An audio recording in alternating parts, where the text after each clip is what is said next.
Okay, we'll call the city council adjourned meeting for Monday, November 21st, 2005 to order. Let's all stand for the Pledge of Allegiance.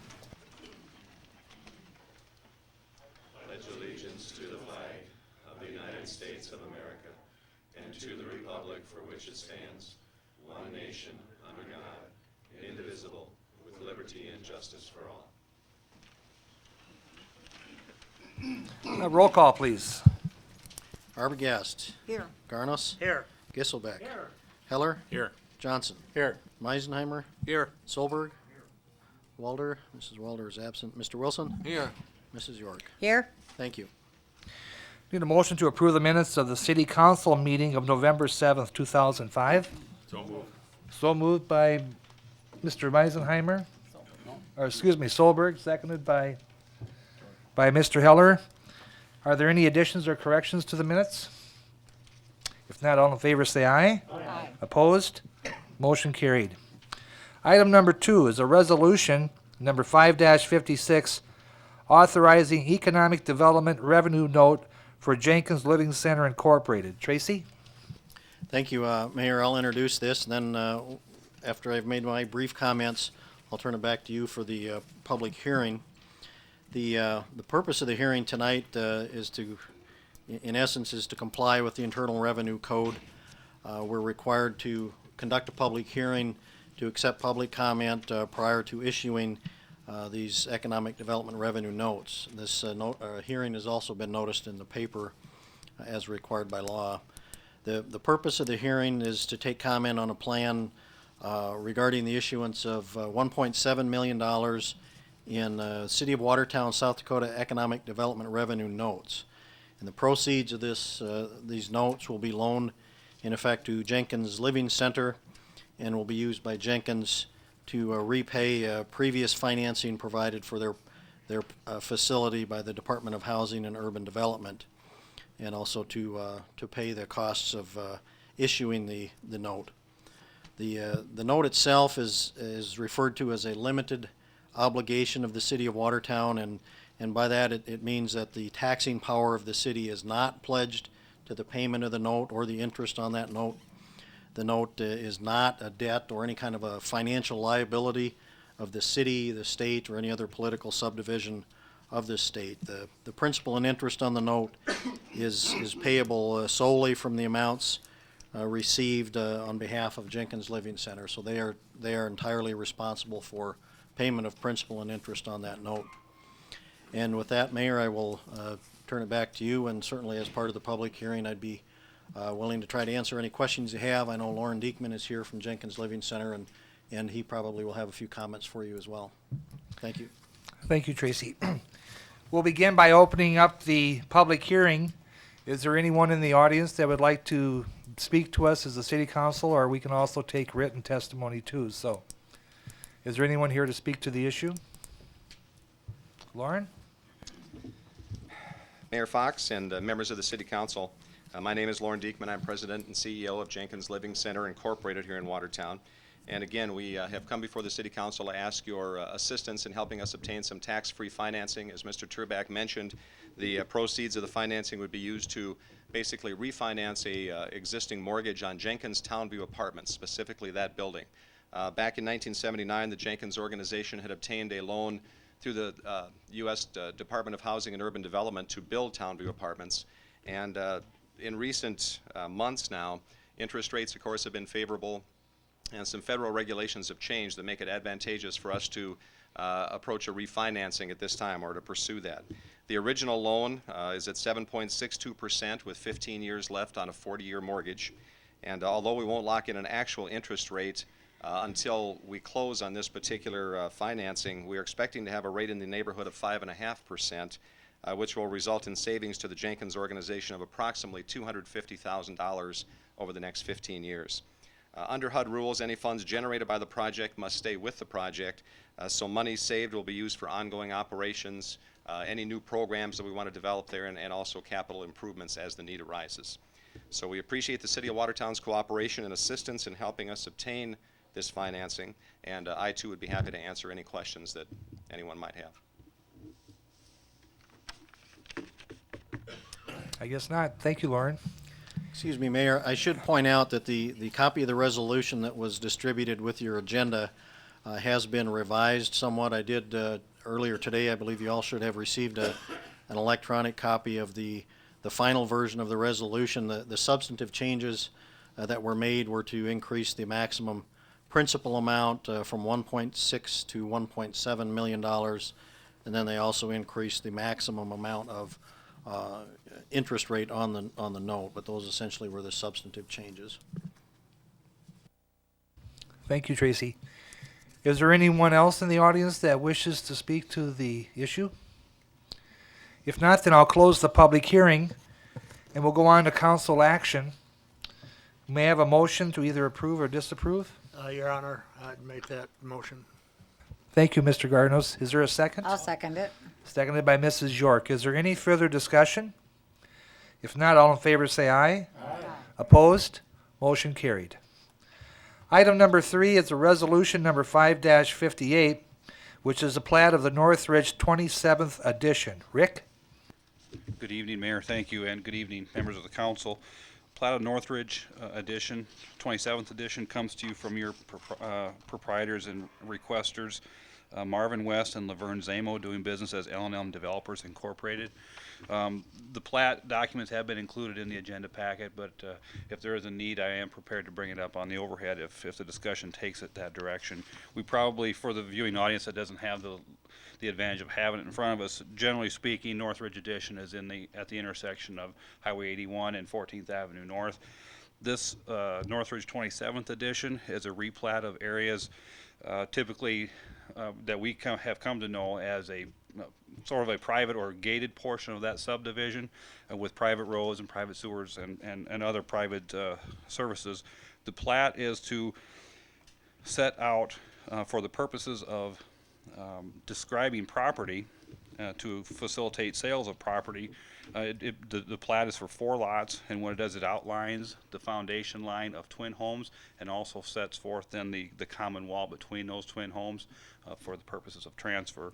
This issue was considered by the Plan Commission on November 17th and comes with their recommendation for approval. Thank you, Rick. May I have a motion, please? Motion. So moved by Mr. Giselbeck, seconded by Mr. Wilson. Is there any further discussion? If not, all in favor say aye. Aye. Opposed? Motion carried. Item number 4 is the resolution number 5-59 is plat of the Westview 4th edition. Rick? Thank you, Mayor. This this request for plat approval is brought to you by the owner, Steve Horning.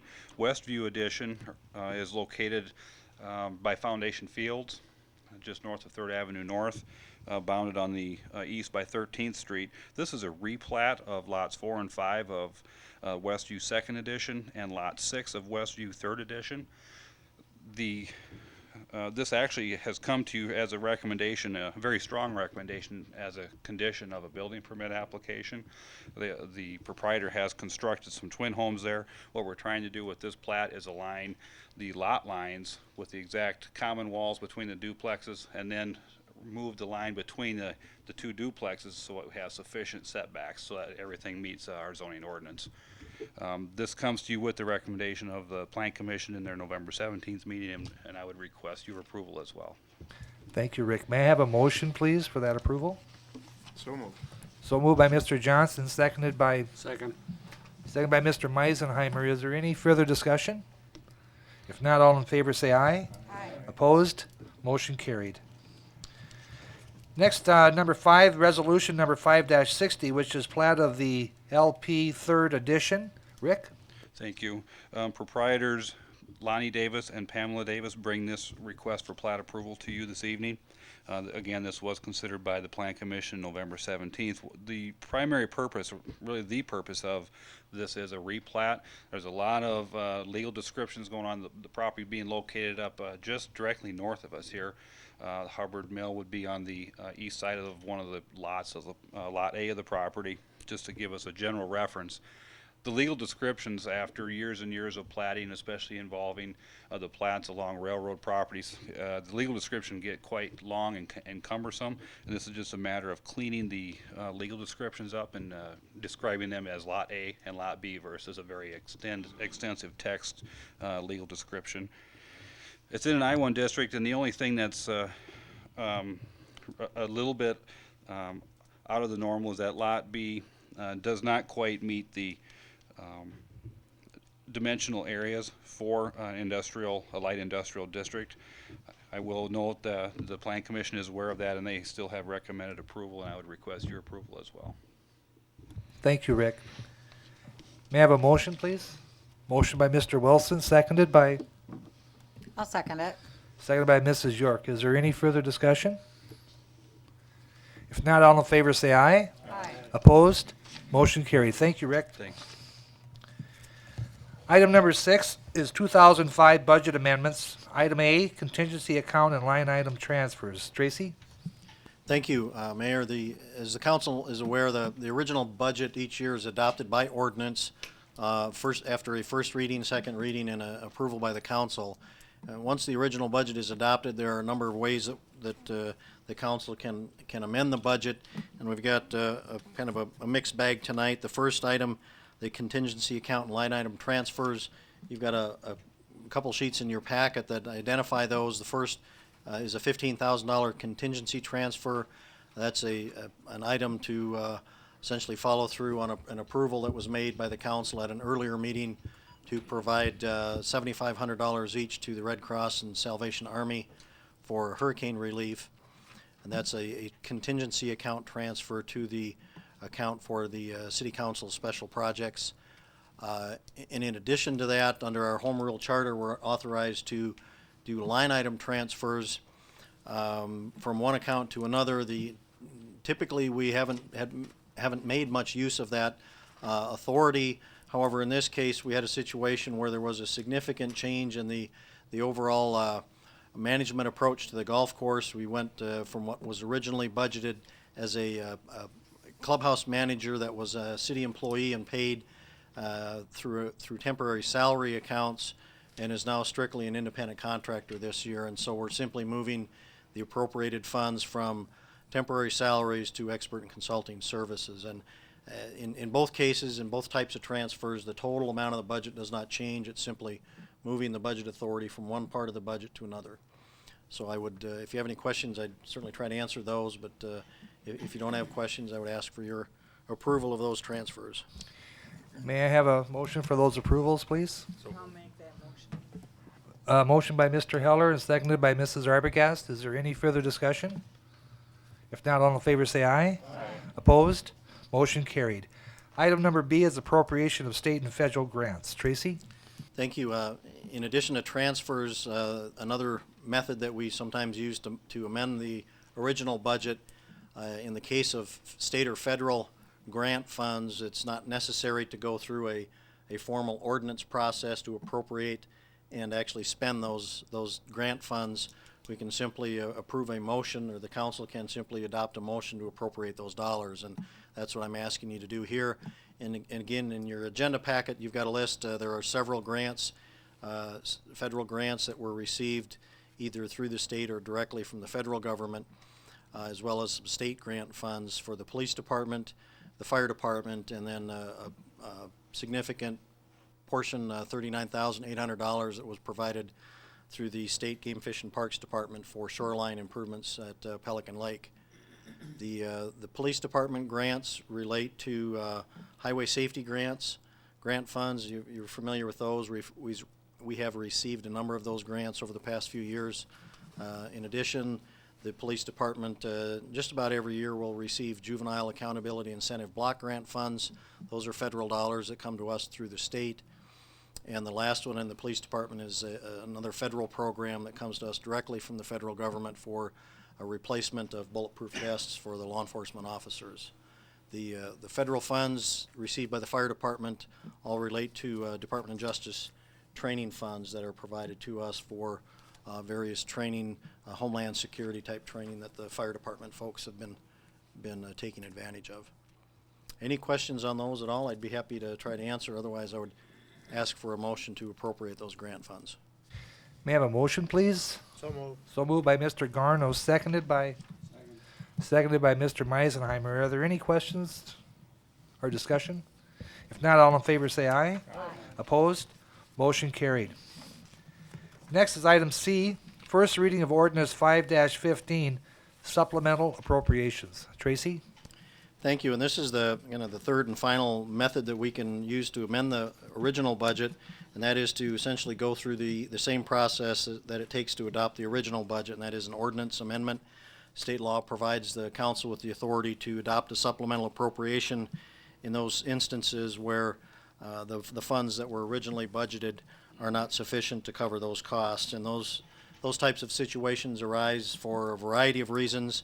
You'll notice in the line items that you have on the ordinance 05-15, a number of them relate to payroll-related things. If we have a retirement where an employee is paid for their unused vacation leave and a portion of their sick leave upon retirement, and if we weren't aware of that coming retirement at the time the budget was adopted, then in that case the budget needs to be supplemented. In addition, you'll see in a few instances where we've needed to supplement the employee group health insurance accounts. Typically, we have not been budgeting or trying to guess what the rate increases will be.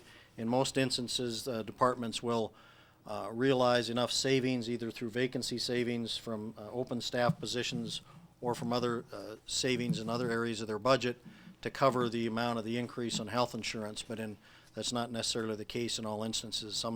Some departments simply don't have the savings. Maybe, in some cases, if they only have 1 or 2 employees and the status doesn't change, they don't realize any savings from vacancies. Just briefly, I'll touch on a few of the larger items, but please feel free to hit me with any questions you'd like to. The largest item, single item on there is an appropriation of $157,000 for street improvements. That's the amount necessary to cover the special assessment projects, the street and alley projects that were completed this summer. At the time the 2005 budget was approved in the summer of '04, of course, at that time we did not know which projects were going to be petitioned by property owners and actually completed by the city. And so the process that we've utilized the last several years is to simply budget for those items through a supplemental appropriation such as this. All of that money with interest is recouped then over the next 10 years from the property owners as they pay off their special assessments that are, for the improvements to their property. Again, most of those items on the first page, or many of them, relate to either retirements, increases in group health insurance. In the fire department, there's a supplement for overtime pay. That's an issue that's been discussed at some length in the recent finance committee meetings. I think you're all aware of the situation there. The item for in the capital improvement fund, there was one item that needed supplementing. Project for some exhibit improvements at the zoo came in over what the council had originally budgeted by about almost $24,000. The Lake Area Zoo Society has provided the funds to cover that overrun, and so in order to appropriate and spend those dollars, we need to supplement the budget, even though that's not involving any city tax dollars. All of the appropriations listed here that relate to the Sioux River Watershed Project Fund relate to the old grant that was closed out earlier this year. Initially, when the budget was adopted, everything that we budgeted for that particular program was budgeted under their new grant, when in fact it took till about the end of March to wind everything down and utilize the remaining grant funds that they had in their old grant. And so we had essentially nothing budgeted under their old grant. At the time the 2005 budget was established, we had expected that would be spent out and used up by the end of 2004. That didn't turn out to be the case, and so that all of the spending for those first few months of the year needs to be supplemented. You'll see an item in there for $147,000. That's an amount that's remaining from local dollars for that program That amount will be then transferred to be used as, utilized as matching funds, additional local dollars for their new grant program that picked up then as of the 1st of April. Those are kind of the highlights, I guess, and the larger dollar amounts. Again, if you have any questions about anything specific, I'll try to answer those. Because this is first reading, no action is required by the council. We'll place it on second reading for December 5th and look for your approval at that time. Tracy, what did you say the supervision salary for the Sioux River Watershed Project? Did you comment on that one? The- 20,000? Again, all of the costs related here to the Sioux River Watershed Project relate to the grant that was terminated or ended at the okay. early this year. And originally, when we adopted the 2005 budget, we expected that grant to be wrapped up by the end of 2004. That didn't turn out to be the case, and so at the end of '04, the budget for that program lapsed, and now we've got to reappropriate it to cover those costs that essentially carried over into 2005. Does that make sense? It does. How about reclaiming cemetery lots? What is that? Is that when somebody has one, then they're not going to be needing it? Exactly. So they sell it back to us? We try to recycle those as much as we can. Okay. That'll work. Thank you. Any other questions for Tracy before we move on? Okay, thank you, Tracy. Next, item number 7 is the update on Prairie Wave System construction. Bob Fain. Well, thank you, Mayor and council members. Thank you for having us tonight. We're excited to report on a milestone that Prairie Wave has recently achieved in the community. And actually, I'm just here to watch. I'm going to give up the microphone, and though you all know how hard it is for me to do that, but I'm going to tonight. I'm going to I got my boss to come up from our home office, so I would like the presentation to be done by Bruce Herman, who is the president of Prairie Wave Communications. Thank you, Bob. Mayor Fox and the city council members, thank you for having us. And City Councilman or City Council Attorney Fox had an opportunity to meet some of you this summer in a variety of times. Mr. Johnson had a chance to meet you this summer, but thank you very much for inviting us up here this evening. I am joined by Bob Fain, who's our area manager here in Watertown, also Rich Davis, the head of our engineering group here in Watertown area, and Pat Mastel, who is the senior corporate attorney with the Prairie Wave Communications.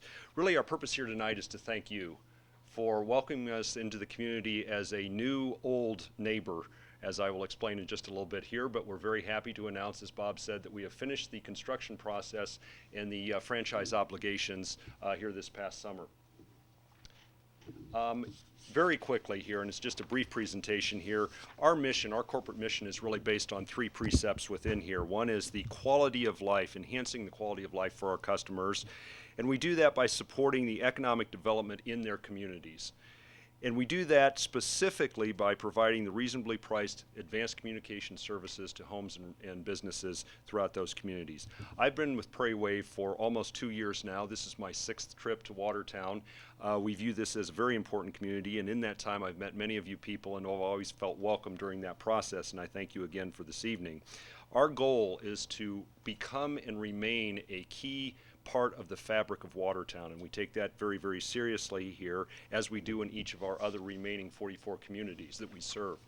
Prairie Wave is a full provider of advanced telephone, cable TV, and internet services. By full provider, I mean we control the network from the original switch, the original cable head end, the original connection to the internet, all the way into your particular home or business. Some of our competition doesn't even, either will not provide all of those services or has to rely on a third-party provider to resell those services. We control the entire network, and we take that as a way to provide the best services to your communities.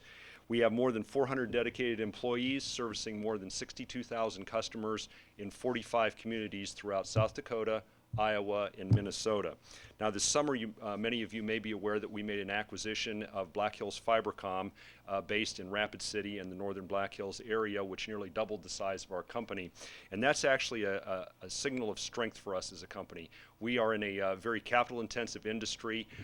We follow a lot of capital expenditures into the high technology areas, and now having a broader customer base to spread that across, we have the ability to control prices while continuing to provide those leading edge services into the communities and businesses that we have here.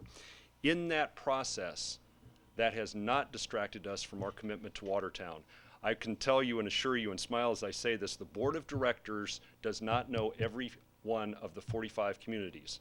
They know Watertown very well. They've been following this growth and this development very, very closely in the entire time that Prairie Wave has been in existence within here.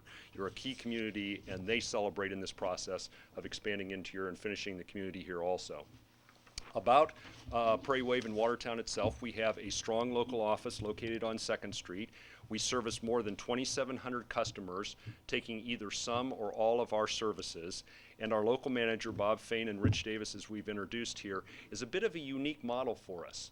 Generally, we have a centralized organization with the exception of Watertown. We have empowered Bob and Rich to do what it takes to make a significant impact on the community here. We've been in this process since the year 2000, and we are going through a little bit slower than we've been able to do in some of our other communities, so we have some catch-up in front of us. With that commitment, we are empowering them to become, to take advantage of their involvement within the community here and make sure that the services are rolled out properly. Our last milestone was completed this past summer with the completion of the construction in the neighborhoods around Derby Downs and Lake Kapenska, and with that we have fulfilled the city franchise agreement. And I know that a few of us have been here in the past in front of the council going through this process. As a matter of fact, Pat Mastel tells me the stories fondly of himself, Jerry Anderson, and perhaps some of the people here on the here this evening of going through Y2K back in December of '99, except their version of Y2K was December 31st, negotiating the franchise agreement with many of you within here. Like the more famous Y2K, both came across successfully in that process, and they negotiated on behalf of DTG and McLeod at the time. McLeod ran into a little bit of a difficulty with their company. Prairie Wave was started in September of 2002. We continued the construction process into 2003 and carried forward here. So tonight is really a celebration of our success and our commitment within the community and completion of the projects there. With that, we are extremely proud to be part of Watertown. I'm very happy to be up here in this community and getting to know people a little bit better.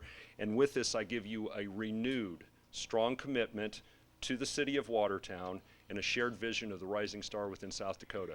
No footnotes, no delays. As a matter of fact, a commitment of Bob Fain, Rich Davis, and the staff here in Watertown. Thank you. Thank you very much.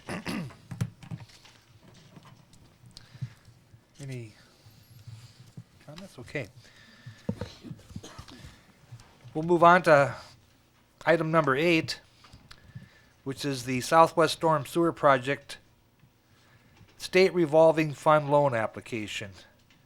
And I would believe that would be Herb? That's me, sir. Yep. Yeah, Herb. Couple of items to take care of here. I began the work to get the application for the SRF loan for the Southwest Watertown storm sewer project completed. Working with First District local government, they're assisting us in the completion of the application free of charge. However, one of the items that neither First District nor staff could complete is a facilities plan. There's a number of pieces that and things that have to be answered as part of that process. So what I did is went out and asked a couple of engineering firms for proposals to assist us in completing a facilities plan. Austin Engineering provided us the most cost-effective quote with a maximum limiting fee of $6,500. The project is actually budgeted for 2006, but our deadline to get the SRF loan application into the South Dakota Department of Environment and Natural Resources is January 14th, so we want to get the facilities plan completed by the end of the year. I can, in fact, cover the expense for this proposal or this study out of drainage master planning budget line, so we don't need to go in and get additional contingency fund to complete the work. We've discussed this with the Public Works Committee and comes with their recommendation for approval, so I would therefore request a motion to authorize the mayor to sign a contract with Austin Engineering to complete the facilities plan for the Southwest Watertown Storm Sewer Project. May I have a motion, please? So moved. So moved by Mr. Giselbeck, seconded by Mr. Meisenheimer. Any further discussion? If not, all in favor say aye. Aye. Opposed? Motion carried. Item number B is approval for the mayor to sign the SRF loan application. Herb? And the request is just that. Like any other loan the city would take or grant, it requires your authorization for the mayor to sign it, so I'd request that motion. Can we have a motion, please? Motion to approve. Motion by Mrs. York. Is there a second? I'll second that. Seconded by Mrs. Arbogast. Is there any discussion? If not, all in favor say aye. Aye. Opposed? Motion carried. Item number C is authorization to request proposals for bond counsel services. Tracy? I can address that one. Thank you. The issuance of an SRF revolving loan does require the opinion of a bond counsel as to the tax exempt status of the interest, and so it's necessary as part of the project and the application process for the city to obtain the services of a bond counsel.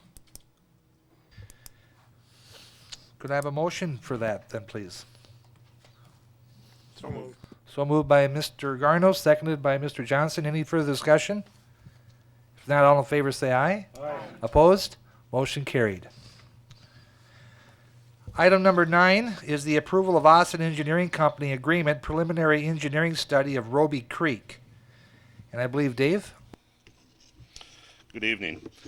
Mr. Bloomquist and I had asked for proposals from 2 engineering firms for doing a preliminary engineering study for Roby Creek.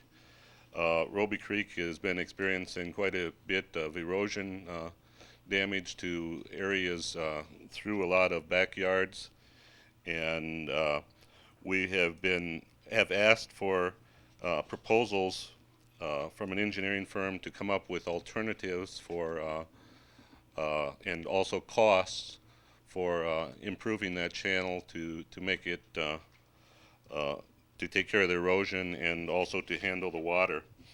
Our recommendation to the Public Works Committee was to award a contract with Austin Engineering for doing this study.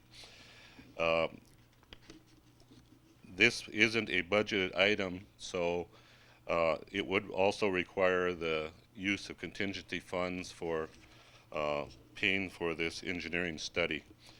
And it is our recommendation and the recommendation of the Public Works Committee that a contract be awarded to Austin Engineering for the study. Thank you, Dave. May I have a motion to approve that? Motion by Mr. Solberg. Is there a second? Seconded by Mr. Wilson. Is there any further discussion? Just for clarification, that came with a maximum limiting fee of $8,500.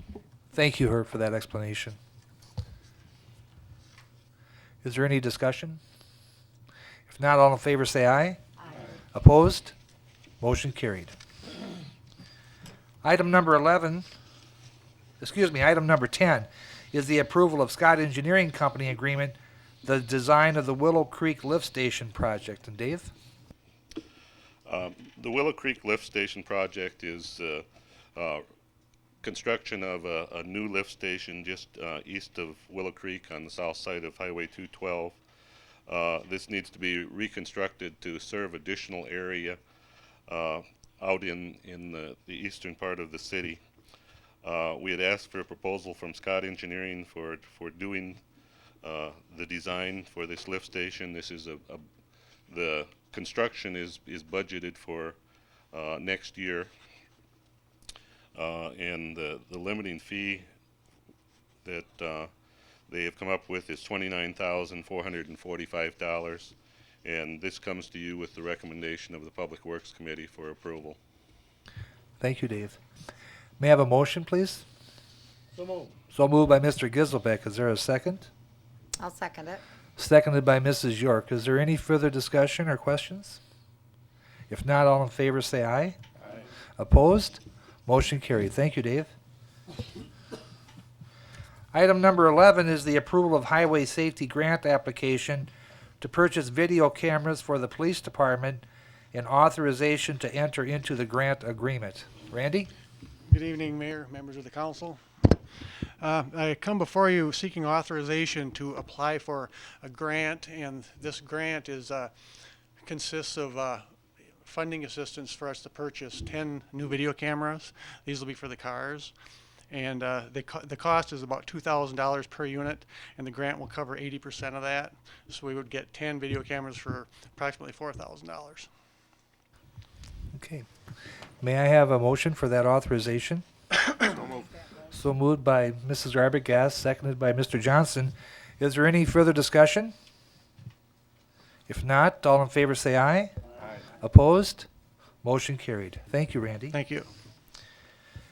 Next, we have item number 12 is the approval of the intergovernmental contract for South Dakota Public Assurance Alliance. And Tracy, assurance? Thank you, Nancy. Thank you. Yes, the South Dakota Public Assurance Alliance is a group of governmental entities, and the city of Watertown is one of them. And since I believe about 1988, the city has been a member of that alliance. Originally, 18 or 19 years ago, an intergovernmental contract was entered into by the city.